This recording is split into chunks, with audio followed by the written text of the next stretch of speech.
Dia 14 de outubro de 1906. Eu acho que ninguém aqui estava presente nessa igreja, né? Nesse dia. Mas foi o dia da organização da nossa comunidade. A história é um pouco mais antiga, mas a partir desse dia começa a história oficial dessa comunidade como uma igreja organizada. E muitos motivos nós temos para agradecer a Deus ao longo destes 113 anos. Por isso, separamos os domingos deste mês para conversarmos sobre a nossa missão. E repensarmos, reavaliarmos, revermos e reforçarmos qual é a nossa missão. E para isso eu quero que se coloque em pé todos os missionários da primeira IPI de Rio Preto. Então, todos os missionários da nossa igreja, por favor, coloquem-se em pé.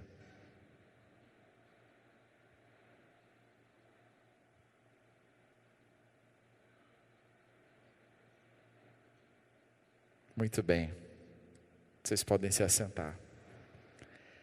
É para corrigir esse conceito que a gente precisa conversar sobre a nossa missão. Entender que missionário é alguém diferente da gente. Eu sou membro da igreja, mas não sou missionário. Isso é um equívoco grave, perigoso, complicado. Quando nós não nos identificamos com a missão de Deus, quando nós não nos identificamos com o chamado de Deus,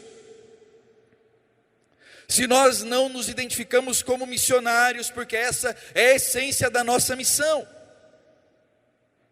se não entendemos que somos parte desse projeto de Deus, talvez você não seja um missionário com carteirinha, você, assim como outros missionários, a gente imagina que missionário da primeira igreja são aqueles que estão diretamente ligados ao ministério de missões da nossa igreja. Sim, eles são, mas não são só eles. Se nós não nos identificarmos com a missão, o que é que a gente está fazendo aqui? Será que daqui a 113 anos nós vamos continuar aqui? Vamos permanecer ainda como uma igreja nessa cidade? E se permanecermos, qual vai ser o nosso papel no meio dessa sociedade? Qual a relevância que nós teremos numa cidade como essa? Que diferença a gente faz no mundo em que a gente vive? Se as pessoas vão se importar em ter ou não uma igreja no centro dessa cidade?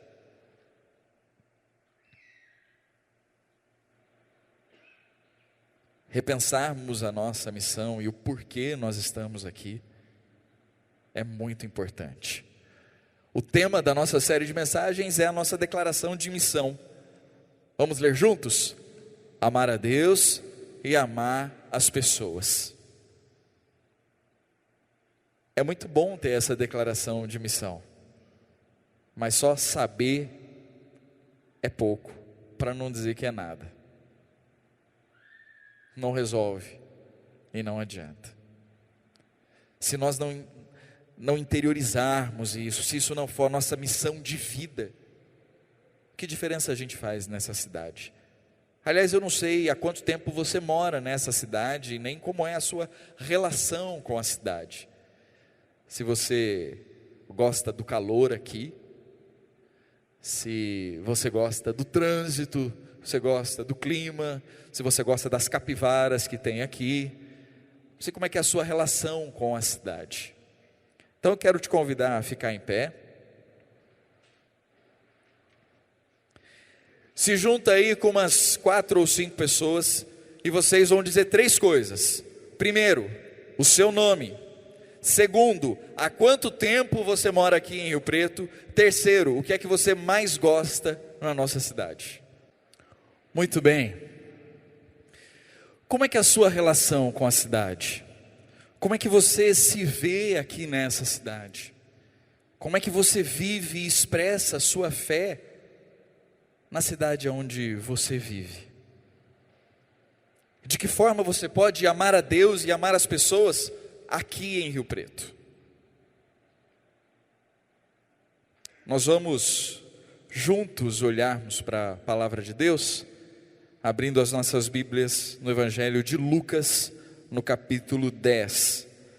Faremos a leitura a partir do verso 25.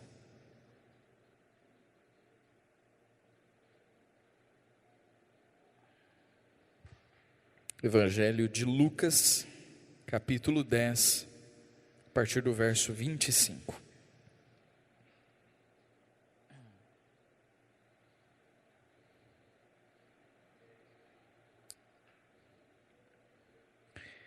Diz assim a palavra de Deus: certa ocasião, um perito da lei levantou-se para pôr Jesus à prova e lhe perguntou: Mestre, o que preciso fazer para herdar a vida eterna? O que está escrito na lei? Respondeu Jesus.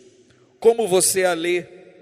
Ele respondeu: ame o Senhor, o seu Deus, de todo o seu coração, de toda a sua alma, de todas as suas forças e de todo o seu entendimento. E ame o seu próximo como a si mesmo. Disse Jesus: você respondeu corretamente, faça isso e viverá. Mas ele, querendo justificar-se, perguntou a Jesus: e quem é o meu próximo? E em resposta, disse Jesus: um homem descia de Jerusalém para Jericó, quando caiu nas mãos de assaltantes. Estes lhe tiraram as roupas, espancaram-no e se foram, deixando-o quase morto. Aconteceu estar descendo pela mesma estrada um sacerdote. Quando viu o homem, passou pelo outro lado. E assim também um levita, quando chegou ao lugar e o viu, passou pelo outro lado. Mas um samaritano, estando de viagem, chegou onde se encontrava o homem, e quando o viu, teve piedade dele. Aproximou-se, enfaixou-lhe as feridas, derramando nelas vinho e óleo. Depois colocou-o sobre o seu próprio animal, levou-o para uma hospedaria e cuidou dele. No dia seguinte, deu 2 denários ao hospedeiro e lhe disse: cuide dele, quando eu voltar, lhe pagarei todas as despesas que você tiver. Qual destes 3 você acha que foi o próximo do homem que caiu nas mãos dos assaltantes? Aquele que teve misericórdia dele, respondeu o perito da lei. E Jesus lhe disse: vá e faça o mesmo. Amém. Texto bastante conhecido, história bastante conhecida, situação bastante comum na vida de Jesus. Se você lê os evangelhos, você vai perceber que em vários momentos os religiosos, os fariseus, os mestres da lei, eles tentavam colocar Jesus à prova. Faziam perguntas polêmicas, teologicamente polêmicas, socialmente polêmicas, politicamente polêmicas. E Jesus revela e demonstra uma sabedoria bastante peculiar. Se você atentou aqui para a história, você vai perceber que Jesus não respondeu nenhuma das perguntas que ele fez. Todo o questionamento do mestre da lei, Jesus devolvia com uma outra pergunta. O mestre da lei perguntava, Jesus devolvia com uma pergunta. Até quando ele conta a história do samaritano, ele termina a história fazendo uma pergunta. E quem responde, na verdade, tudo é o perito da lei, é o mestre da lei. E a pergunta inicial dele, ela é uma pergunta de um aspecto muito piedoso. Porque ele pergunta: o que é preciso para herdar a vida eterna? E Jesus, sabendo das capacidades dele, fala: o que é que diz a lei? Você é o mestre da lei. Como é que você lê o que a lei diz? Como é que você interpreta o que a lei diz? E a resposta dele foi: ame o Senhor, o seu Deus, de todo o seu coração, toda a sua alma, toda a sua força e todo o seu entendimento, e ame ao seu próximo como a você mesmo. Jesus pegou a prova dele, escreveu: parabéns, colocou uma estrelinha, falou: muito bem, você respondeu corretamente. A questão é que fé não é simplesmente algo de uma resposta certa. O mestre da lei não se contentou com aquilo, porque o que ele queria era pegar Jesus. E aí então ele faz um questionamento: quem é o meu próximo? Porque não havia dúvida em relação ao que é amar a Deus, estava claro para ele. Ele era um perito da lei, ele era um religioso, ele sabia como amar a Deus. Agora, no que diz respeito a como amar as pessoas, a pergunta dele é: quem é o meu próximo? Porque é muito fácil amar o meu próximo mais próximo. A gente quer fazer aquilo que é mais fácil. E se a gente puder tirar da lista das pessoas que a gente tem que amar aquelas que a gente não gosta, vai ficar bem mais fácil. De manhã eu falei que se pudesse, né, alguns tirariam a sogra. Não vou falar isso porque minha sogra está aqui.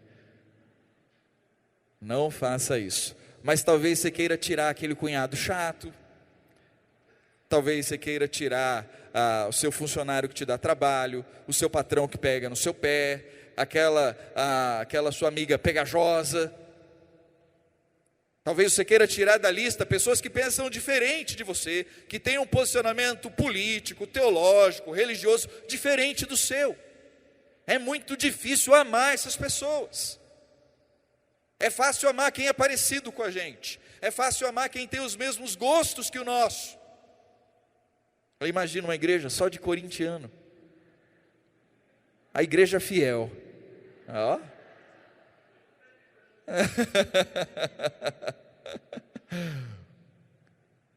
Mas quando começa a haver divergência, vai ficando difícil. Quando nos aproximamos de pessoas que nos colocam em situações que não são tão confortáveis, que não comem as mesmas coisas que a gente come, que não gosta das séries que a gente assiste. Você vem todo feliz falar da série que você assistiu, a pessoa olha e fala: não gosto de série. Acabou a conversa. Como é que ama uma pessoa assim? É difícil.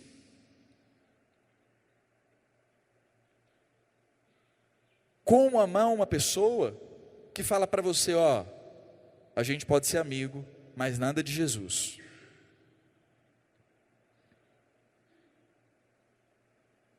A fé individual, cada um na sua, eu respeito você, você me respeita. E como amar? É essa a questão. Talvez o perito da lei tenha perguntado isso para Jesus, na esperança de Jesus falar: é o pessoal que você gosta, é o pessoal da sua igreja. E é fácil a gente amar aqui, porque aqui se começa a incomodar um pouco, você já olha no relógio, são 8h05 agora, você fala: 25 minutos, é rápido. O máximo que a gente faz é combinar o uso do braço da poltrona. Quem põe o cotovelo para frente, quem põe para trás, tem os mais folgados que ocupa, né? Sozinho, e você fica desse jeito. Mas você fala: vai passar logo, é rápido. É quase indolor. Então aqui é fácil amar. Aqui a gente não tem nem a oportunidade de conversar. Hoje eu dei uma colher de chá para vocês. Mas assim é tranquilo. A questão é o dia a dia. A questão é quando os relacionamentos se aprofundam, quando as diferenças surgem. Nesse ambiente aqui, é tudo em comum, é a mesma fé, um só Senhor, o mesmo Espírito, uma só oração, a música, a gente canta junto. É uma maravilha isso. Agora, como é que a gente ama o nosso vizinho? Como é que nós amamos as pessoas que sofrem na nossa cidade? Bem, Jesus começa a contar a parábola, e ele vai falar de um homem que está pelo caminho, e ele é tomado por assaltantes, eles roubam, eles deixam o cara pelado e quase morto. E aí surgem 3 personagens. O primeiro, um religioso, um sacerdote. O sacerdote, o ofício dele, a base do ofício dele, é representar o povo diante de Deus. Ele é uma espécie de mediador. Então o povo ia até o templo para levar a sua oferta, e as pessoas não podiam simplesmente apresentar a oferta. Elas entregavam a oferta ao sacerdote, o sacerdote preparava a oferta, então oferecia a Deus, em nome do fulano.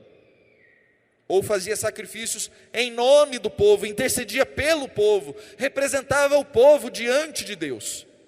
E um aspecto muito importante no sacerdócio é a questão da pureza cerimonial. E aí, se você lê o livro de Levítico, você vai entender o porquê que ele cortou caminho, passou pelo outro lado. Ele fez o certo, ele fez o que a lei mandava. Porque se ele se aproximasse, se a sombra dele passasse por cima daquele homem, se ele tocasse naquele homem, ele já estava cerimonialmente impuro, e aí inapto por exercício do sacerdócio. Então aí havia todo um ritual de purificação para ele voltar às suas atividades normais. Então ele olha para aquele homem e fala: vai complicar minha vida. Isso vai me atrasar umas 2 semanas fácil. E vai me custar muito. Então é melhor eu não me envolver. Vai comprometer a minha fé. E ele passa longe. Vem o segundo personagem, também um religioso, um levita. Ele não era músico, tá? Vamos corrigir isso aqui. Levita não é sinônimo de músico. Se você se identifica como levita, então vai ser muito bom se você puder nos ajudar a limpar o templo, lavar os banheiros e tal, porque era isso que os levitas faziam no templo. A função do levita era cuidado com o templo. Eles cuidavam do templo em vários aspectos. A organização, o preparo, a limpeza, tudo que diz respeito ao cuidado do templo era função do levita. E alguns levitas eram músicos. Não eram todos. Então, os únicos que eu vejo dizendo eu sou levita é o pessoal que quer ser músico. Quem quer lavar banheiro não vem falar eu sou levita. Aí ninguém quer ser levita. O levita tinha essa responsabilidade com o cuidado, com o templo, o compromisso. Ele falou: se eu me envolver com isso aqui, hoje a minha escala vai atrasar. O pessoal vai ficar chateado. Não vou poder participar. Vai ficar difícil para mim. Então, cortou de lado. Nós já ouvimos essa história várias vezes, de trás para frente, de frente para trás.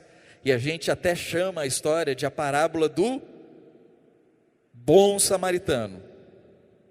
Jesus nunca disse que o samaritano era bom. Ele só falou que vinha um samaritano. Imagine o perito da lei, que não sabia o final da história. Jesus está ali contando a história e diz: olha, vem o sacerdote passou pelo outro lado. Veio o levita passou pelo outro lado. E veio um samaritano.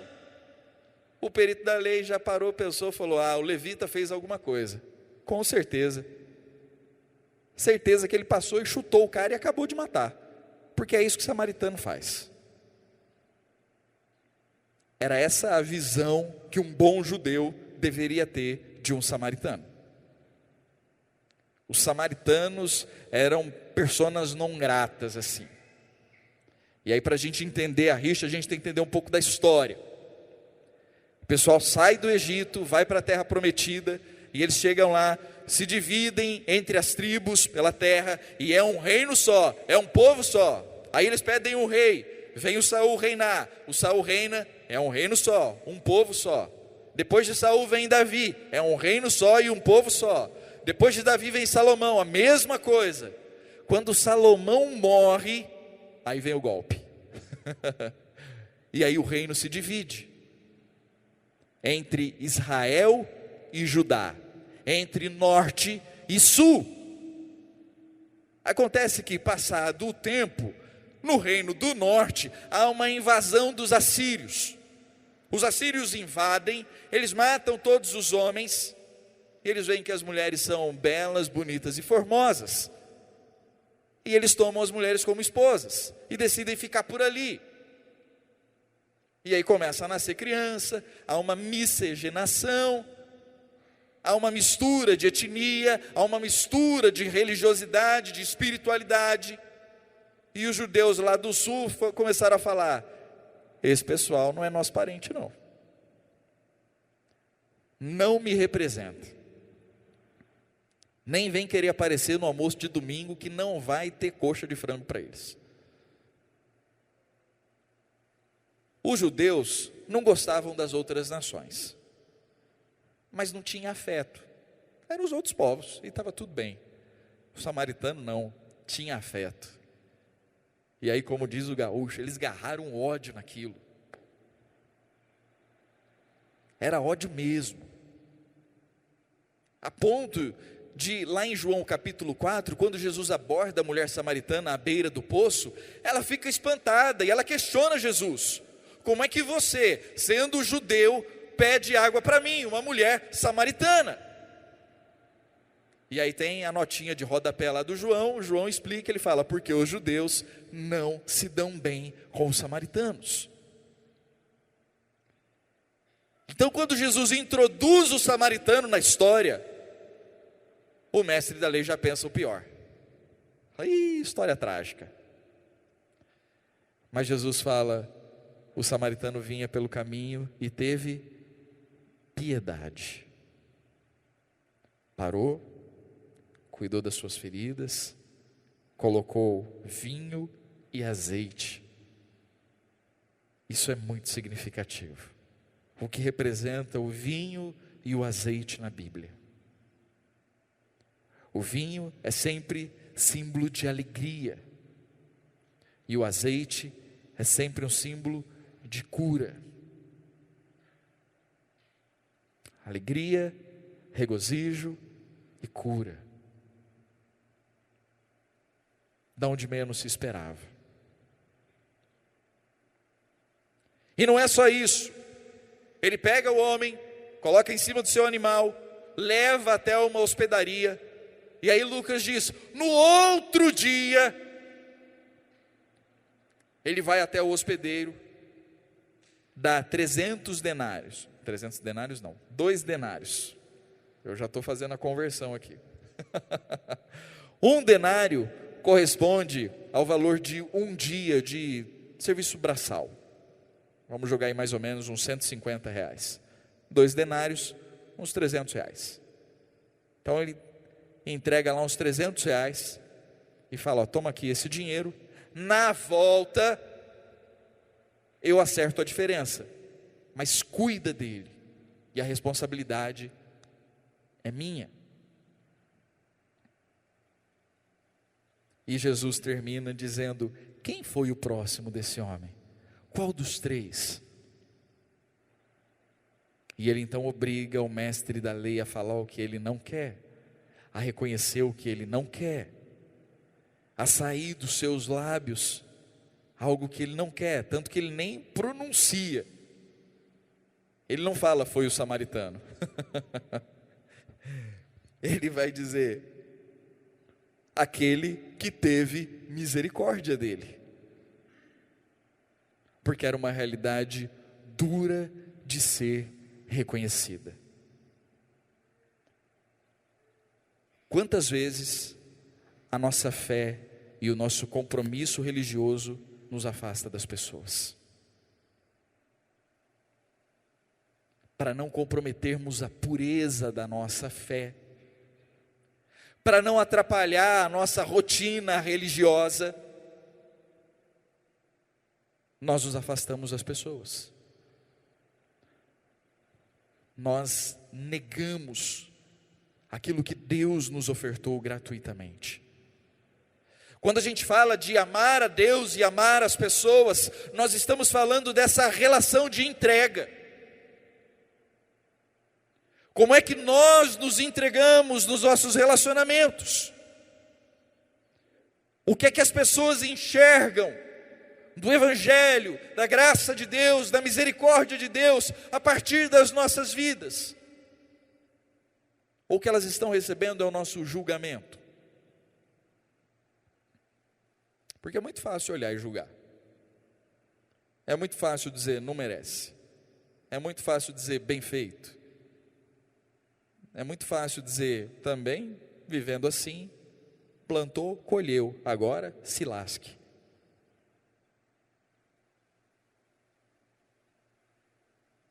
E a gente vive uma religiosidade em si mesmada, em que a igreja existe para a gente. Hoje de manhã o pastor Valdir compartilhou conosco um trecho da palavra que diz que as portas do inferno não vão prevalecer contra a igreja. E a gente recita esse versículo, fala sobre esse versículo, mas é como se a igreja fosse esse espaço seguro, e enquanto a gente está aqui dentro, está tudo bem, e lá fora está o inferno tentando entrar aqui dentro, e o nosso desafio é não deixar entrar o inferno aqui dentro. Aliás, já ouvi isso várias vezes, pessoas dizendo: pastor, o inferno está entrando na igreja. A gente tem que tomar cuidado. E o que Jesus fala, na verdade, é exatamente o contrário disso. Ele não está falando de uma igreja que está trancada e trancafiada, segura e protegida contra as ameaças do inferno. Mas ele está dizendo que a igreja sim é uma ameaça, e que as portas do inferno não vão prevalecer. Ele não está falando de uma igreja acomodada, ele não está falando de uma igreja ensimesmada, ele não está falando de uma igreja que ama mais a si mesmo e a sua história, do que as pessoas e a eternidade. Nós nos apaixonamos pela história. É muito fácil olhar para a história e dizer: olha como nós somos bons. A nossa igreja tem o privilégio de ter uma história de 113 anos. Eu tenho certeza que você deve falar isso para as pessoas. E quando você fala isso, todo mundo faz assim: verdade. Isso é muito bom. A questão é: e daí? E daqui para frente? Como é que vai ser? Se a gente pode dizer isso hoje, é porque no passado alguém tomou uma decisão, alguém pagou o preço, alguém assumiu o compromisso, alguém olhou com piedade, alguém decidiu não ficar parado, alguém decidiu não se acomodar, alguém decidiu não se ensimesmar, alguém pensou além dessas quatro paredes, alguém pensou na cidade, alguém pensou no país, alguém pensou no mundo, alguém pensou naquilo que Deus está fazendo na história.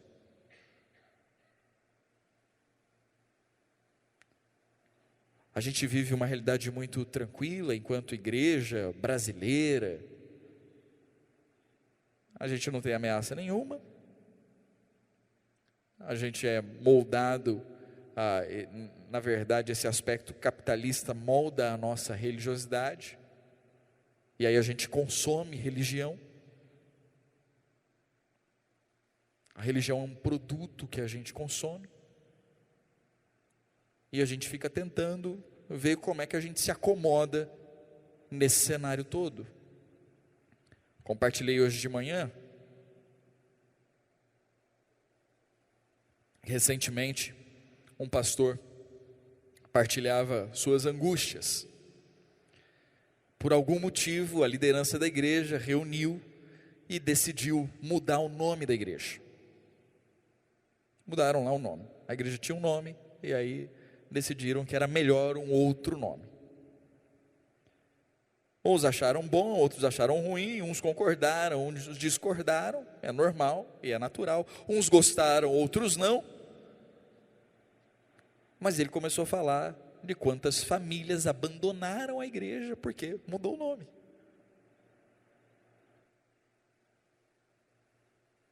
Onde é que está o nosso coração? Qual é o propósito da nossa vida? Por que é que nós nos encontramos aqui aos domingos? Porque o nome dessa igreja é bonito? Ele é comprido. Primeira Igreja Presbiteriana Independente de São José do Rio Preto. A gente podia mudar, né? Colocar bem grande ali na frente assim, Church. Aí ia ficar na moda.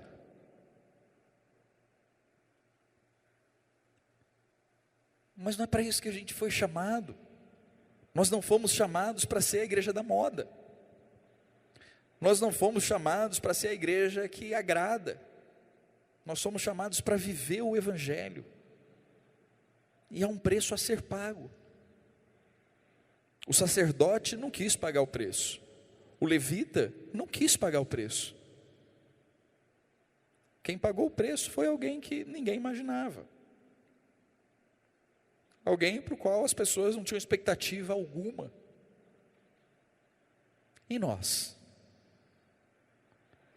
Qual a nossa disposição para amar a Deus e amar as pessoas? Porque senão é mero discurso. Quando o perito da lei responde o que é preciso para herdar a vida eterna, o que a lei diz, Jesus disse: correto, é isso mesmo. Mas só isso não bastava. Só saber não basta.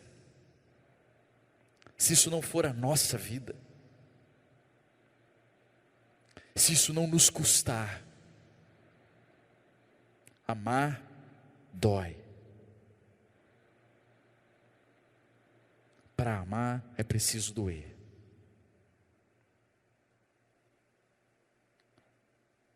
No exercício de amar, você vai sair da sua zona de conforto. Você vai pagar um preço que não é legal. Mas vale a pena pelo compromisso, pelos frutos, pelo propósito, pela relevância, por trazer significado e identidade para as nossas vidas, para vivermos uma vida alinhada com a vontade de Deus.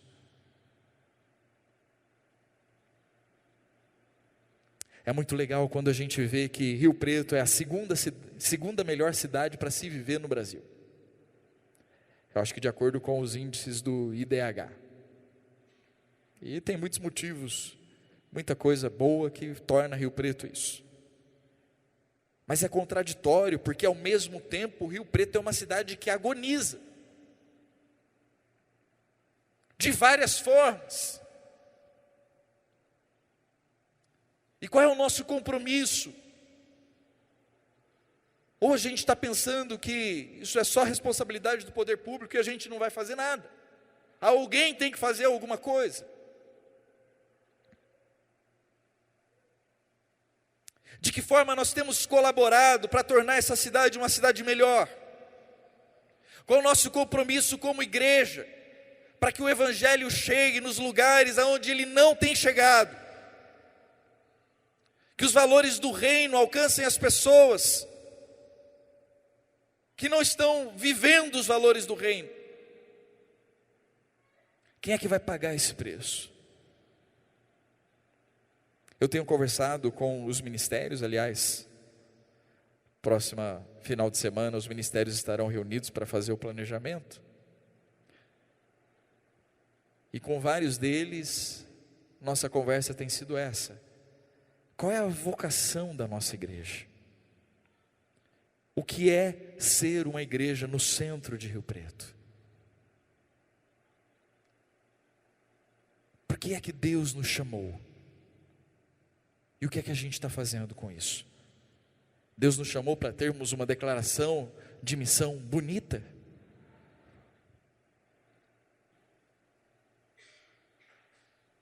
João vai falar: filhinhos, amemos de fato e de verdade, não de boca ou de palavra. Amar de boca e de palavra é fácil. A questão é amar de fato e de verdade. O mestre da lei sabia. Ele sabia amar de boca e de palavra. Ele só não sabia amar de fato e de verdade. Como é que você pode amar de fato e de verdade?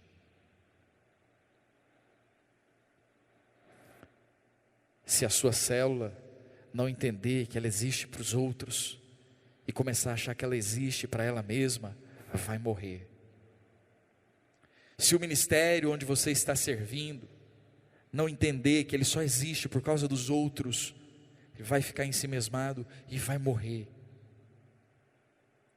Se a igreja não entender que ela existe para aqueles que estão de fora, ela vai se tornar ensimesmada e ela vai morrer. Se você não entender que você existe por causa dos outros, você vai viver ensimesmado e você vai morrer.